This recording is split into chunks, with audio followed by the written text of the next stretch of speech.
So we have some homework due Monday. It's just sections problems. So let's have a look at that. So we have 3 trusses. You're supposed to use sections on these. I want you to learn that method on this homework. There we go. So there's the first one. That's 301. 311. Oh, thank you. Yeah, 311. All right, so on this one here, you want to find the forces in the 3 members that are in the middle. So you want to do that.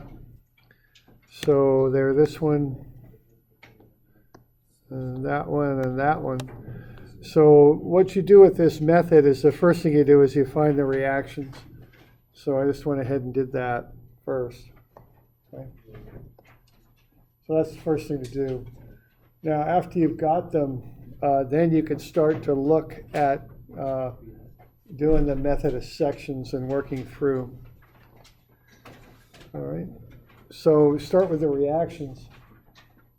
Now, what you're going to do with this method of sections, the idea behind this is that if the truss itself is in equilibrium, then all the pieces of the truss are in equilibrium, any part you want to look at. So what we've done here, we have the reactions now, they're knowns. So you can make a cut through the things you want to find.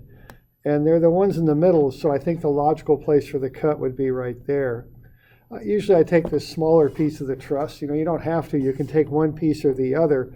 I would probably take the left-hand side there. And so what you would have then would be 3 forces now pulling on the left-hand side or pushing. You don't know till you run the numbers, but they're exerting a force on that. So the idea here is that this rectangular panel of the truss is in equilibrium. Okay? And it's got these forces acting on it, plus it has those 3 members pulling on it. So you can just do a simple equilibrium problem of the left-handed rectangular panel of the truss there, this piece here. And you already know the reaction, the 22.5, and the downward force at D, the 20. Now you know those other 3 members are pulling on it, or pushing on it too, to keep it in equilibrium.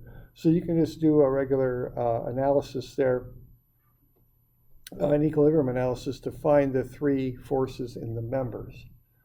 Okay? So we're pulling out a part of the truss and looking at how the members that are attached to it apply forces to keep it in equilibrium. That's what we're doing. Okay? So that's the idea. So really what this boils down to is just so what this ends up being is just an equilibrium problem, okay? And what you have then is a rectangle that has an upward force, a downward force, and then 3 other forces applied like that. That's really all you're dealing with after you make that cut, is this picture right here. And these 2 forces here are knowns. The other 2 are, the other 3 are unknowns. So just think about it like that. You just have a rectangular panel with forces applied to it. That's really about all there is to it. All right, so if I were to do that, and I want to know, and I want to start solving for those, probably the easiest force I could do would be CF, and that would just be a sum of Fy. I know I've got 22.5 up, I know I've got 20 down, and then I can find this angle here. It's 36.87 degrees times whatever FCF is. So I can go ahead and run the numbers on that and solve for FCF. It's 4.17 kilonewtons. And that comes out positive, so that's tension. So I'm just doing an equilibrium analysis on this rectangular piece of the truss. And essentially, one way to think about it is when you cut through members, they then become external forces acting on the remaining piece of the truss. So when I cut through CE, CF, and FD, they become external forces. By cutting through them, you turn them into external forces that you can then analyze with statics.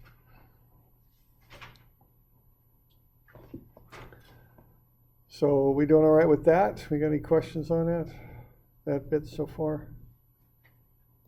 Okay.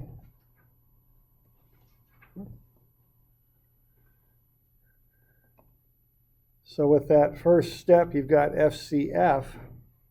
You still have two more, and they're both horizontal. I think for the last remaining one, you'd probably go sum of fx. So you're probably already done sum of ff. You're going to do sum of fx, probably a moment equation next. What I would do, see, I know FCF now. I would probably, though, I'd take a moment about C, because if I do that, then I'll eliminate one of my two remaining unknowns from the equation. I'll eliminate, oh, I thought I got FCF already, right? You got FCF. I just got the answer in the wrong spot. You get rid of CD by getting it from C, right? And then you get rid of... Right, yeah, if you take moments about C, you'll eliminate the two blue forces. I think I just have this label in the wrong spot. That should be 4.17. And then this is FC, is it CE, I think? Okay. So, all right, so if you take moments about C, you eliminate the two blue straight forces there that go through C, and then the one you can find then, if you take moments about C, is FFD. So if you take moments there about C, you'll eliminate the 20. That you don't have to worry about that, nor will you have to worry about FCE or the 4.17. So the only one that you'll have to work on there will be FFD and then the 22.5. So that's the basic strategy on this. Okay, you find the angles, find the reactions, and then start cutting out pieces of the truss, isolating them, and looking at how certain members pull and push on them to hold them in equilibrium. The visualization you use on it is you make a cut through the members you want to solve for.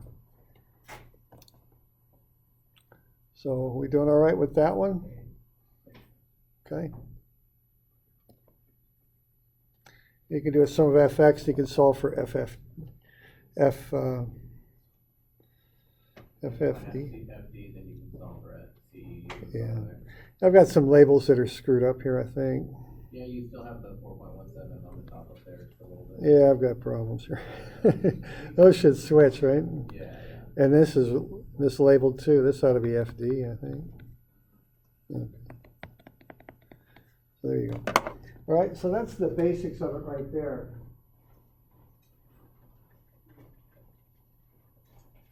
Now the other things can get more advanced in how you strategize. So that's kind of the idea of this stuff is the strategies you develop to solve for the unknowns. Okay. The next one, let's look at the last one. It looks like that. And we want to find BG. So BG cuts across like that. That's the one we're after. All right, now just like before, you want to do the trigonometry and find the reactions. So you would always start with that. And then I would probably just make a cut straight down through. I can't think of any other cut that I could make that would give me an advantage on solving for that. So I have the reactions there on the left and on the right, and then I've made the cut and I've done the trigonometry there and found those angles. Now notice that BC and BG do not make a right angle. They're close, but they're not quite a right angle there, so you couldn't assume that. All right, now I can think of two ways to solve this thing. When I have BG, if I look at that cut, what's going on is I don't have, unless I could do it two different ways. One way I could do it is I could intersect BC and HG, call that point I, and take a moment about I. Okay, that's one way I could solve that.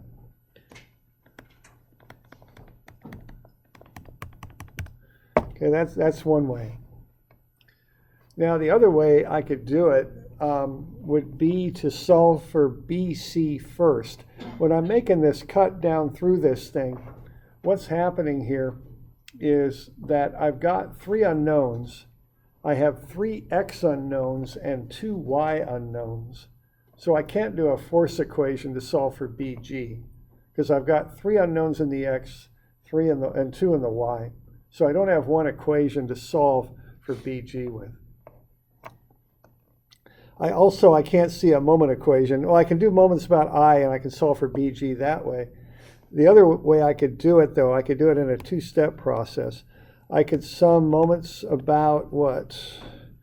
I could solve moments about G, set that equal to 0, and then I could use that to solve for, that'll get me BC, right? And I give you an intermediate answer on that. It's 5.24 kilonewtons compression. So once I get BC, then I could go, what would be my next thing I could do there to solve for BG? I've got BC. If I find that with that moment about G equation, I could get the other one pretty readily, I think.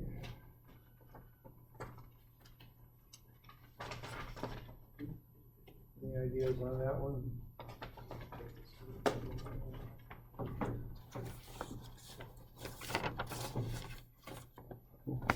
So many.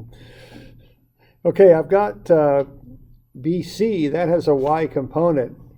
GH does not have a y component, it's all x, but BG does. So I think your next step then would be to go sum of Fy and set that equal to 0. And that would get you what you want, which is F BG. So you could solve for that. And that would be, I think it's 4.14 kilonewtons compression. I think so, okay? So there's two ways to do it. You could do it either way. For solving for your moment, for your A and your E, it's like you take a moment about A or E to do that, and it's like A or E. To solve for the reactions, you mean, or to solve for? Yeah, your A and your E is like. Yeah, you take moments about A to get RE, and then I probably go sum of Fy equals 0 after that to get the reactions. And then just do your moment about A to get RE, and then use your moment about Y to get your A, and then just yeah, there you go. Yeah, right. Okay. Okay. Now here's kind of the free body diagram there to take a moment about I. I mean, this is just kind of a trick you can use. See, if you make the cut through here, you're going to be able to solve for BC, BG, and HG. You don't really need to know BC or HG. So what you could do is realize HG is horizontal, so you can extend it along its line, its horizontal line, and then figure out the slope of BC and intersect out there and call that point I. So to do this in one step, you can take a moment about point I if you want. Okay. except for the 3 steps before the 1 step where you find the slope from BC and extend it down to I. And yeah, I guess you're right. That adds some steps, doesn't it? it's 2 steps before that 1 step, but yeah. No, that might be easier. It kind of depends how good you are at Craig and remembering. Yeah, and I think, yeah, you're right. Some of these trickier methods require a pretty good knowledge of geometry and confidence and ability to do that, you know, and that's, so it's fine. You don't have to do it this way, but it is a method that will work. It's a good little trick to know about. Okay, so what you want to do then is find that point I out there, and then you would just put together a moment equation that looks something like that. Okay, so your point I is out here. Now that's based on slope, okay? So what you have then is a slope like that. You're running 2 and you're dropping 1.6. So that's your slope is 1.6 over 2. Okay, so if you want to find that point I, that's the slope you would use. Okay, and then you would look how far am I going to drop from B down. Okay, and you're going to drop 2.4, so now you can find that last remaining variable, which is the distance. Yeah. Well, I don't know quite how to make that a nice, simple. Call it X. Yeah, it might be the thing to do. Let's call it X. There we go. So like that. Okay. Yeah, that'll work. And then you could work that out. So those are the different approaches you could take on that. So do we got any questions on that? I mean, that's one way to do it. The other way to do it is just to do it in 2 steps with statics, and to take a moment about G first and solve for FBC, 5.24 compression, and then do sum of FY. Okay.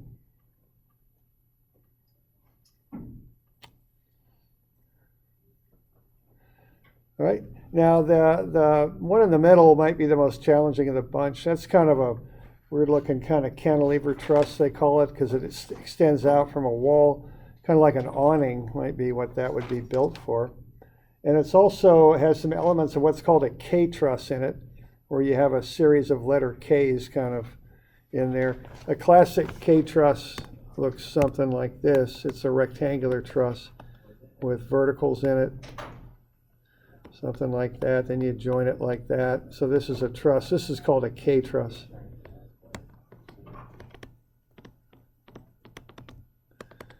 And you see it has some of that going on there too. Now we want to find the force in member EG is what we want to do. So there's EG right there. Now the thing to do, of course you always want to do the trigonometry and figure out the angles of things. You always want to start with that. And then find the reactions. So you want to go ahead and do those things.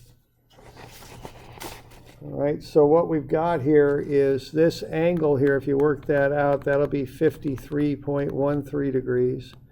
And that angle right there, it's kind of a tight fit, but right there, I think that's 33.7 degrees right there. And then you'd want to find the reactions. So what's happening is that truss is trying to rotate counterclockwise, so that top support has to pull back with 28,000. It's in balance in the X direction, so that's 28,000 also. And then you've got this upward force holding it up, and that is 16,000. Okay, like that. So that's kind of the first steps that you take. All right.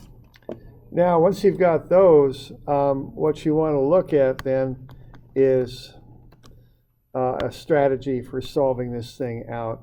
Now, usually my first step to do that is just to look at the member I want and make a vertical cut through the truss like that and kind of see what I got. Okay, now what I have when I do that is 1, 2, 3, 4 unknowns. And that is one too many, because you can solve for 3 unknowns with statics, but you can't solve 4. That's one too many.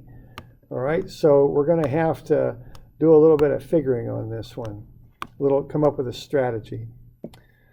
Now we want EG is what we want, which is kind of in the middle of the truss too, so it's hard to get tricky and kind of come up with a kind of a fancy cut to solve that one out too. So I think we're going to have to come up with another cut that will independently get one of those 4 unknowns. Okay, so that's what you'll need from that, is a cut that will get you one of the 4 unknowns. That way you only have to do 3 with what I'll call cut number 2.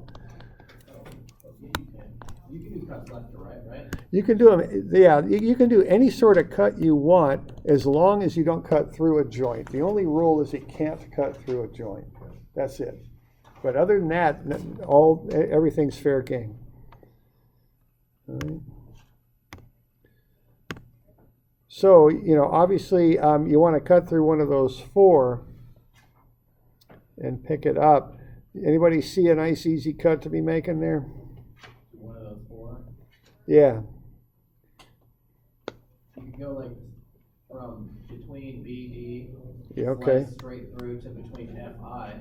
Yeah, I think that might work. It's like a weird cut, but it would. It's fine, yeah. I think that's the way to go, like that. And that's fine. See, you can do that. All right, now let's kind of have a look at what occurs when you do that. What happens is you get a triangle there. Yeah, then you just have a triangle left. That's what I thought. I would probably use the left side. My inclination is to use the smaller of the 2 sides. You got 2 loads on the triangle. And that's kind of your object that you're going to do the equilibrium analysis of, is that. And then what you've got then is you've got BD pulling off this away. And then you've got EF coming up straight, right? And then you've got the one you really want, which is FI, doing that. All right. So I want to come up with an equation where I can solve for Fi. That's really the one that I want. Now, you could also, well, there's a few other things you could do. There's always so many ways to solve these. But what you would do then is, if I want to solve for Fi directly, I'm probably not going to be able to do a force equation on that because I've got two x unknowns and two y unknowns. So I need a moment equation. So if I want to solve for Fi, where do I want to take moments about if I want to solve for Fi? Yeah, that's kind of the right idea, but it's not quite the right point. I want to get it where the two unknowns intersect, right? And where is that? If I want to solve for Fi, where do the other two unknowns intersect? B, D, and EF. Yeah, where do they intersect at? Yeah. At G. G? No, not No, at G. B, D, and EF. There we go, D. Yeah. Now that's not on the object I'm solving for, but that's okay. You can take moments about any point you want, okay? So what I would do here is I would take the moment about D and set that equal to 0, and then you will be able to solve for F1 when you do that. So what are we going to have there? We're going to have 8,000 newtons. I'll do this one. How far is that from D? Is that 1.2 meters? 0.6 and 0.6 from D? You all okay? Yes. Okay. And then I'm going to have another 8,000 newtons. Now that's going to be positive because that one's going to come around counterclockwise. And that's positive. It's doing that. I'm going to have this one. That's going to be counterclockwise too, right? So that's plus. And I'm going to have another 8,000. I'll let you figure out the moment arm. And then I'm going to have this other one, which again is positive. And I'm going to have FFI on that. And I need a moment arm there. So maybe just to be consistent, I'll put FFI on the left because that's where all the forces are at. And I'll be able to solve for FFI. I think I assumed FI is in tension, but it's not. It's in compression, so I'm going to get a negative answer when I do that. And what am I going to get there? And I don't have FFI, so I'm not sure what it equals here. Well, I knew I'd tell you, but I don't have it. I ended up solving this a little differently, but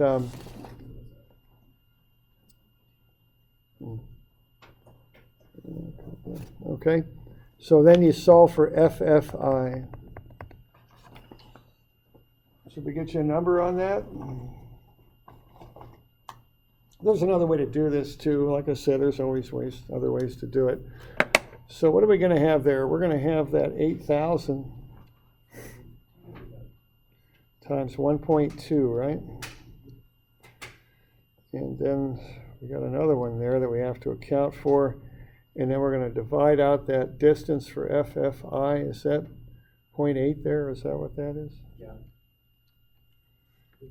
So I think that'll be pretty big. I think that's going to be 18,000 if I'm not making a mistake here. And that's going to be compression, I think is what that's going to be. Okay, so that'll get you, see now what we've done here, we solved for one of them independently is what we've done. So we found FFI without using that vertical cut. All right. So we doing all right with that? Okay. So now we want to solve for EG, right? So now what I could do is I can take and make that 18,000 a known, and I can put it on either diagram. I'm just trying to think which diagram will be easier. I don't know if there's an advantage to doing either one. So my unknowns now, when I make that vertical, what I'm calling cut number 1, what my unknowns are DG, EG, and EI, okay? So what are we going to do? I think we'll have to use the right-hand side here. Okay, so if I use the right-hand side, what I'm going to have there is a rectangle, basically. And I'm going to have these reactions, the 28,000, the 16,000, and the 28,000. And then I'm going to have everything pulling on that rectangle. So I'm going to have the IF, which I know. I'm going to have this one, which I don't. I'm going to have this one, which is the one I want, and then I'm going to have this one, okay? So I'm going to have those forces. So that's DG, and then this is EG, that's the one I want, and then I will have EI, which is one that I don't need. All right. So there's my free body diagram there of this one on the right, this one here. Okay, now which way does FI go on this truss, left or right? This one, which direction does it go on the section of the truss I'm showing?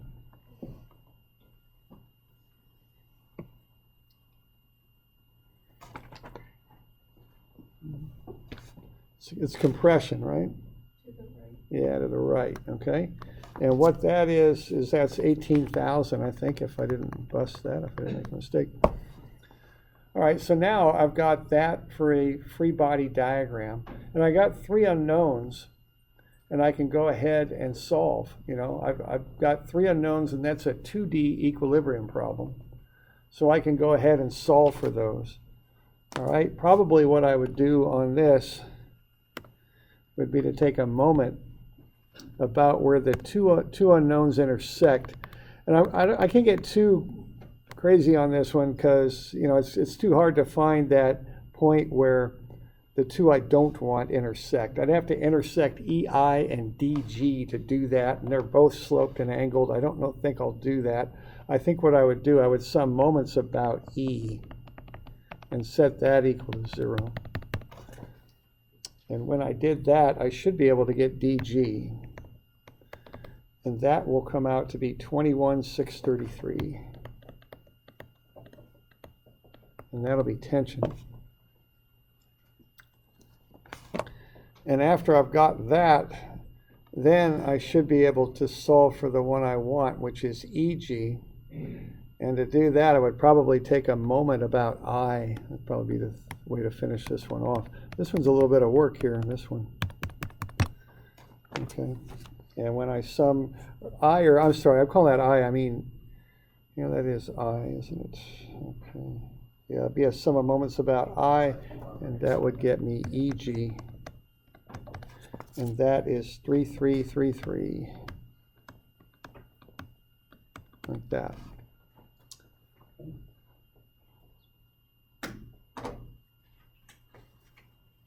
So that one's a little bit involved. That's got a lot of steps to it.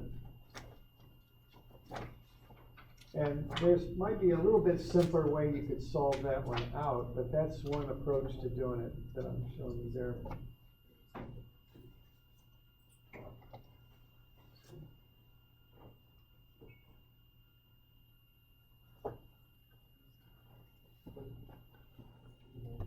David, how many cuts, if you make a cut and you have multiple exposed, is there like a maximum to how many exposed beams you can do in a cut? Generally speaking, you can do 3 because you're doing 2D equilibrium to solve this stuff out. So you can figure out 3 things. Now there are exceptions to that rule because if you only need one of them, you know, you could have like 4 and just cherry pick one just because it happens. The other 3 happen to intersect at a point, you know. Yeah, like if you can figure out which they intersect at A, like they all intersect at one point, then you can figure Yeah, out. right.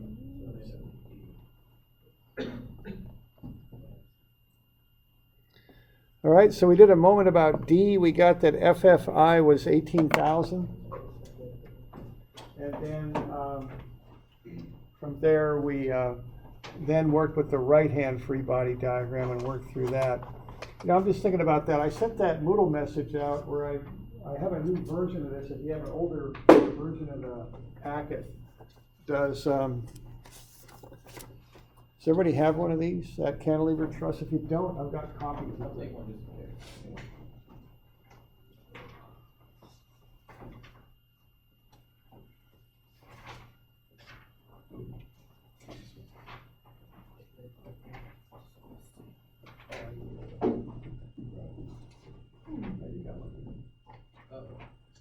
This is just if you have that older version of the packet. No, I've got I get sick of it. the one that's marked I can move it around, it's not. 2018 fall or I was curious also, what if I did this just like, and I exposed all these boys, can I do it in one? Cause then this one's going straight back there. yeah, you can take a moment of that. Or now you got to. There's no one. I was trying to figure if there's a cheat to do it in one line. I don't think there is on this one. Alright. It's kind of messy. Yeah, well, it's good to be lazy sometimes.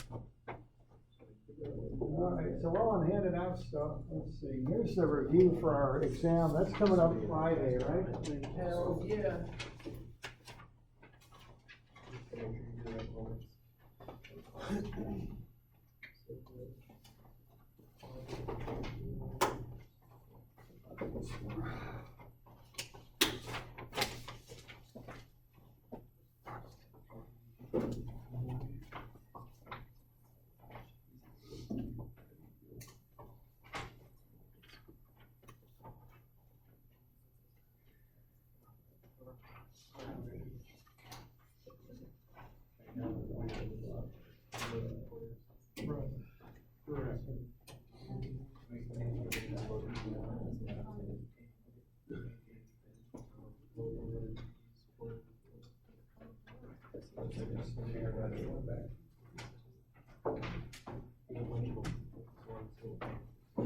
All right, there's a list of stuff since the last midterm, and then I've got some example problems here too.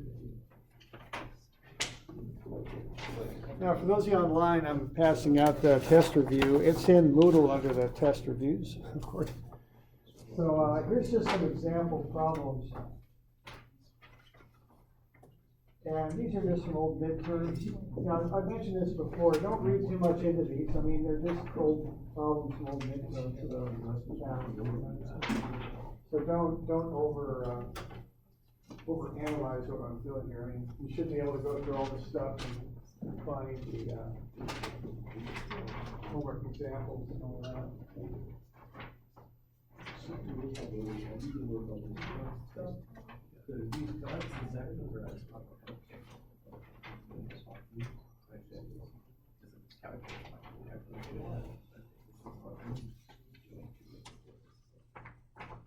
So there's 2 pages in these examples. One is equilibrium and resultants.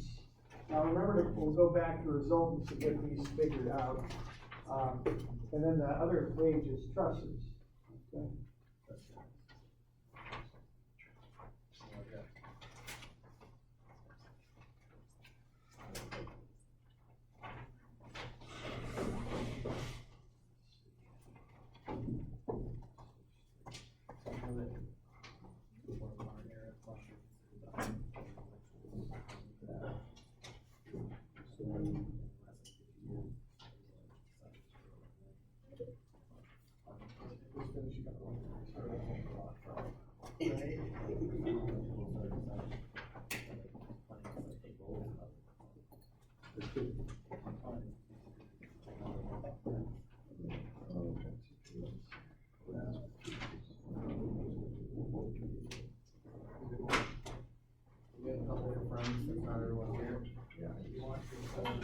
He wants to do what I would like to, if you can get one across, probably just do it twice, I'll be honest.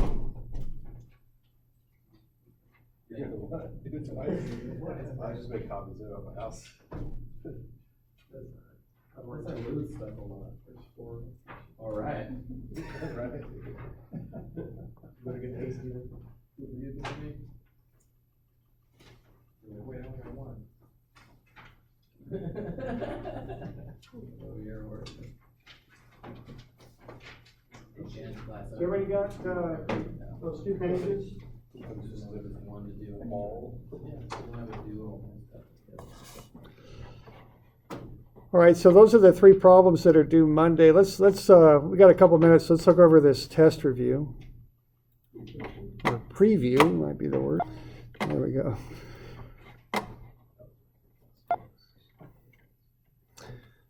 So here's the stuff that we've done since the last midterm. So we did couples, which are a pure moment with no associated force. Moment is force times distance. They have the same magnitude anywhere on the object. So you don't include a moment arm on them. Okay, when you include them in a moment equation, you don't include them in the force equation if you do a sum of force equation. We did distributed loads. The area of the loading diagram is the total force. You apply the force at the centroid. You can cut up composite loading diagrams. We did resultants. Sum of fx, sum of fy. Resultant is square root of sum of the squares. Sum of moments. The angle then is the inverse tangent of sum of fy over sum of fx. And you can find the offset distances by taking the moment and dividing it either by fy for the x offset distance or fx for the y offset distance. Are those resultants, FR and X thing, not going to be on the blue sheet? I think they're on there if you look. They're on the top left, I think, of the formula sheet if you have a look. I'm pretty sure they are. So I just need to know it's not memorized. Yeah, I guess that's the way you could put it. You don't have that distance equation. That's not hard to remember. No. You've got the angle equation, you got the FR equation. I didn't really put the sum of moments on there, though.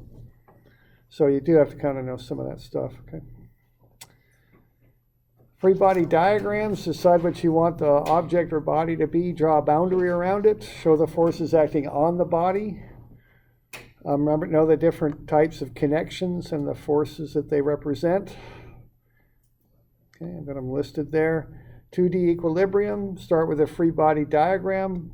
If possible, you should start with a sum of moment equation, usually. About a point with 2 unknowns directed through it. Find the x and y dimensions from this point to all of the forces and reactions. Remember to include moment arms, too. This is one of those common errors I've seen over the years. If you have an answer that doesn't look right and it looks way too big, or maybe, well, it depends on what the moment arms are expressed in, what units and how big they are. But if you have an answer that looks way out of whack with the applied forces, one common source of that is you've forgotten to include a moment arm in a moment equation. And when you do that, your answers can kind of blow up on you. So just, it's worth taking a look and double checking to make sure you got moment arms in your moment equations. 3D equilibrium, start with a free body diagram. You got 3 force equations, 3 moment equations. You can use a 2D approach or a vector approach. Trusses, method of joints. Find the reactions and angles first. Draw a free body diagram of each joint. Remember to include any applied forces acting on the joint. You run through and do sum of fx, sum of fy from joint to joint. Members are in all tension, or they're either tension or compression. Okay, so you work your way through from joint to joint. Find the reactions first. Start at a joint that has a known force and no more than 2 unknowns. Okay. 0 force members, generally you're looking for unloaded 2 corners, unloaded T's. That's generally what you're looking for there. 2 members that are in an unloaded corner or unloaded T's. I've got some sketches that show the common locations for 0 force members. Method of sections we just went through pretty well. All right. So this first one here is to find a resultant at A. So that's another thing I want to encourage you to do, is to go back and look at resultants. A lot of times, we tend to focus on what we had most recently, and we've been doing a lot of equilibrium. But remember, we started with resultants, so go back and be sure you can do those, okay, resultant type problems. So what I have there is a cantilever beam with a distributed load on it.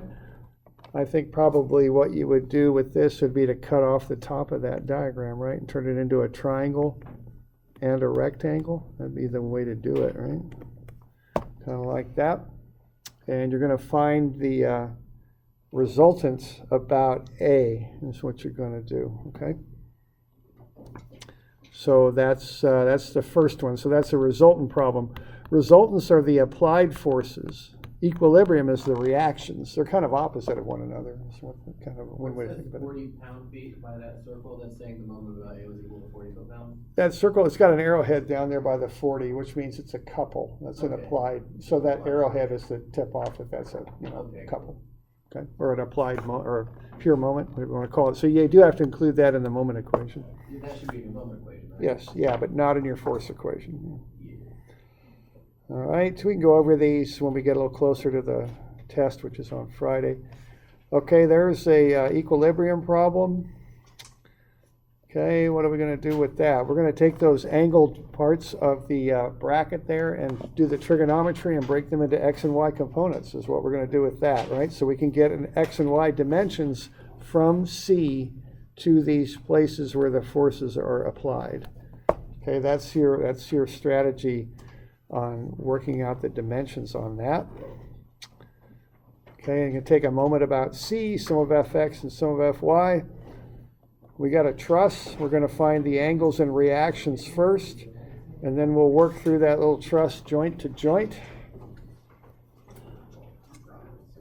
Okay, method of joints on that. And then we've got a big kind of crazy looking truss here, but we're not going to get too worked up about that. We're going to find the reactions first. And then what are we supposed to find on this thing? DF and PM. DF, I think you're just going to do that and do method of sections. You're going to have to do sections on this one to solve it. Okay? And then the other one is PM. So you're probably going to make a cut through PM. That might need a couple cuts for PM. Okay? That's a little bit of a preview for the midterm on Friday. We can go over this next week sometime. Okay? Maybe we'll do it Wednesday. For PM, can I like look at everything from the right side and take like a little bit about you and shit? Yeah, sure. You can do that. You can use either side you want. Well, just the only thing you can't do is cut through a joint. That's the only thing you can't do. Question there? Mondays 3:11 through 3:13. Yeah. 3:11, 12, 13. Yeah, what we covered today. Yeah. Can you do moments between cuts?